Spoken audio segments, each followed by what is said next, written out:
Hello everybody, this is Vladerag here to bring you another match from the RSL Match 3 in this best of 3 series between Lucifron as the red Terran in the top right versus Acer's Bly as the blue Zerg in the bottom left. The map is Whirlwind LE, and we can look forward to another great game. Already had Bly take home one win in the beginning with his Mutiling, and Lucifron take home a win with his pushback Hellion Banshee.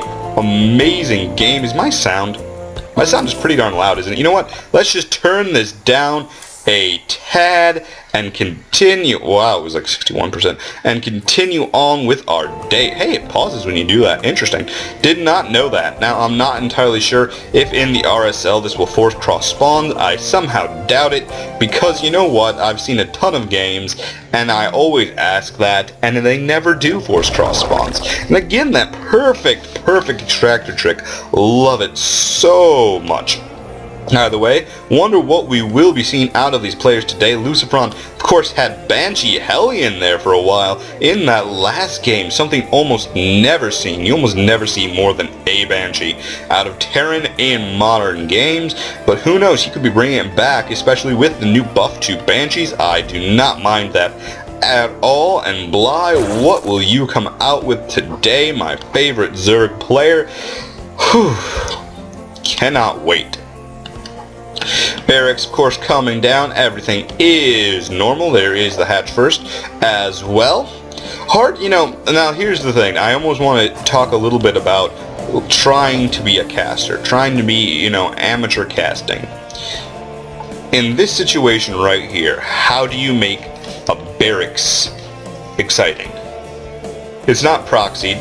It's not hidden. Everybody knew he was going to do this. Not even just this, but this position, this.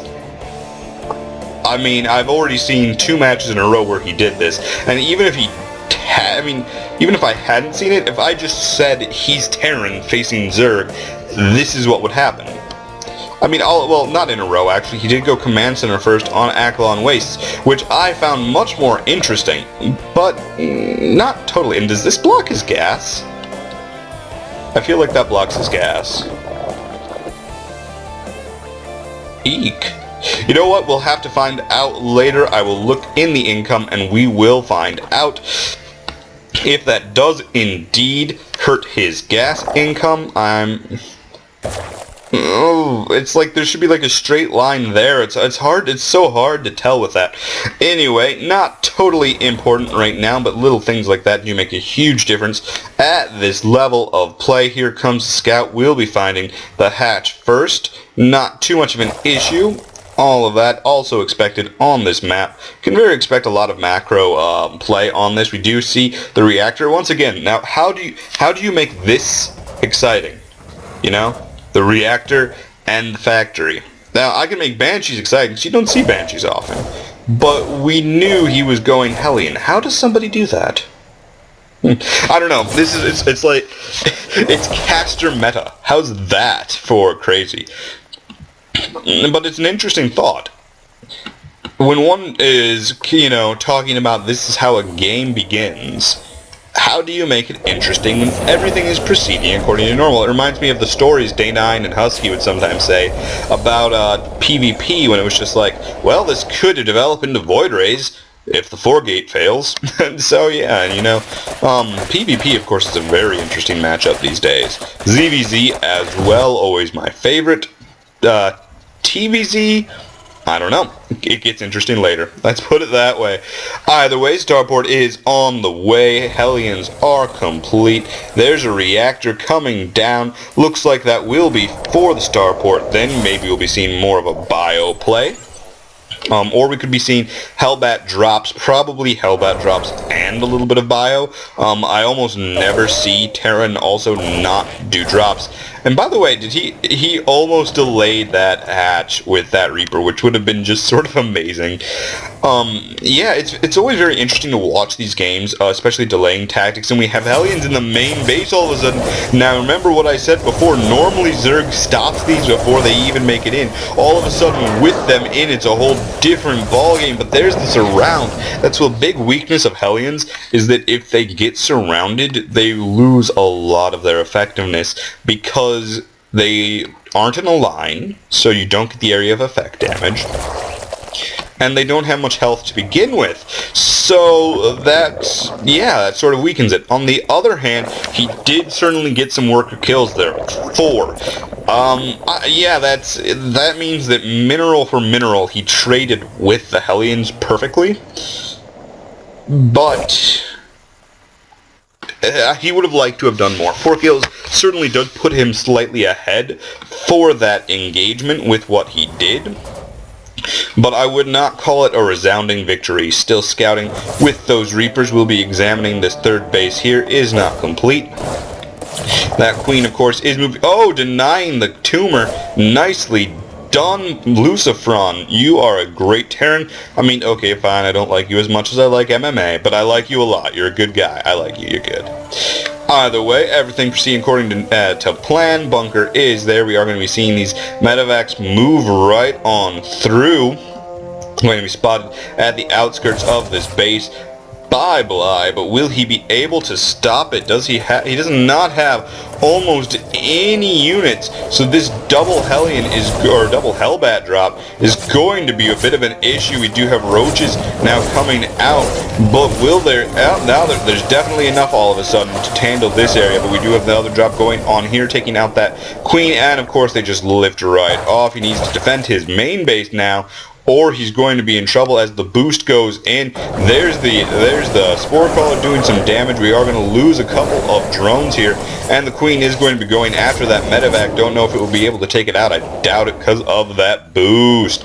And another drop happening right there, but there are roaches and lings ready and waiting. Maybe he'll drop and try and deny some creep tumors. All of a sudden, the medevac has slowed down.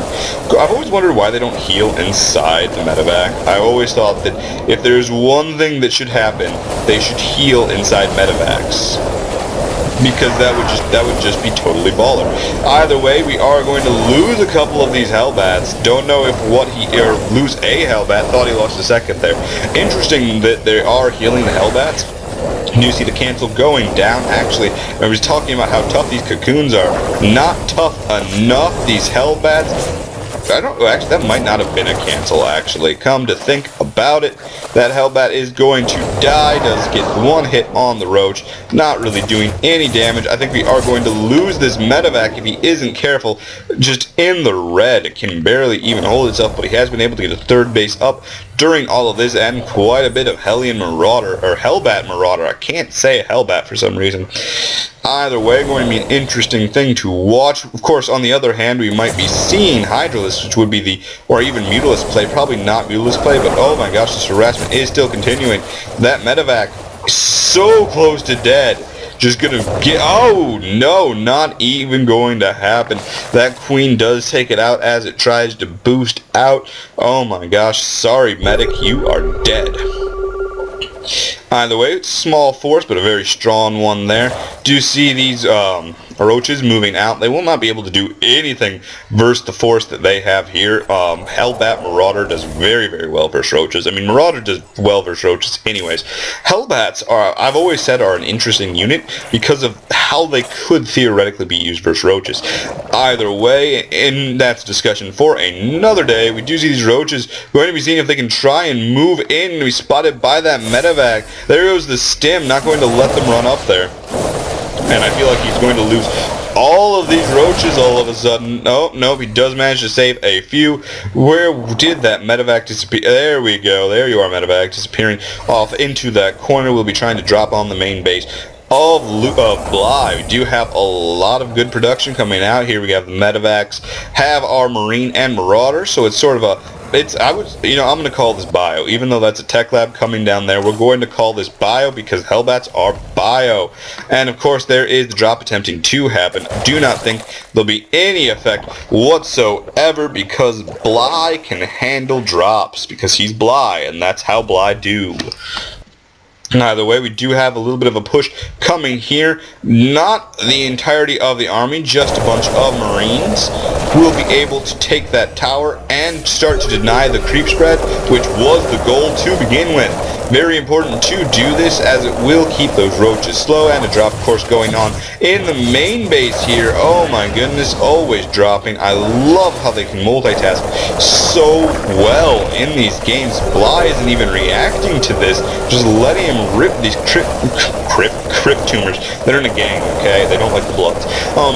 Just ripping these creep tumors asunder. There's just a crazy amount of loss there, and all of a sudden these overlords are in a bit of danger here as these guys get healed up. And I don't know if he has enough medevac space to evacuate all of those quite. Not entirely sure. We are seeing tanks on the way. Sort of a bio-tank play will be very, very strong versus roaches, but we have Mutalisks coming out on the field. Sort of a late transition to Mutiling almost, because we do have the Zerg melee attack level 2. A lot of Banelings coming out instead. All of a sudden, those Marines, yep, they evacuate right out beautifully, and those Mutas have been spotted. We will probably be seeing Thors, I would assume, out of our Terran player. Who knows what next? No, we got 13 Marines on the way, and Drilling Claws is on his vehicle. Level 1, centrifugal hooks down for Bly, or coming down for Bly, delaying the 4th with the Overlord's creep. Such as there is creep left on the map. This does deny him a little bit of safety here in the center from pushes that could happen. Of course, seeing these armies, I don't know who has the better advantage here. Those tanks do make a difference. I honestly would have to say Lucifron has got this in the bag, probably just because how do you fight versus those tanks? Also, whoa my goodness, how did he get 50 supply ahead? When did that happen? He is 50 supply ahead of Bly. How can Bly even hope to take this on? That's just radically outnumbered there. And soon it's going to become pretty darn obvious all of a sudden. Lucifron is out for blood. And here comes the battle. Is anything going to be... Oh my goodness, there's the split. Those are going to die off. He has to run away. He will be losing his third base undoubtedly. Lots of Lings on the way, but Lingers held that Marine with Marauder support. Don't know if that's going to be able to do anything. Tanks are coming down, going to be having one picked off by those Mutalisks, and all of a sudden the siege has begun on this third base. Can he hold it? If he cannot, that might be an issue. He needs to hold this base. He needs to hold this base. All of a sudden the Mutalisks are going to be going in, trying to take that out. It was not meant to be. There are Marines there. This force has been destroyed.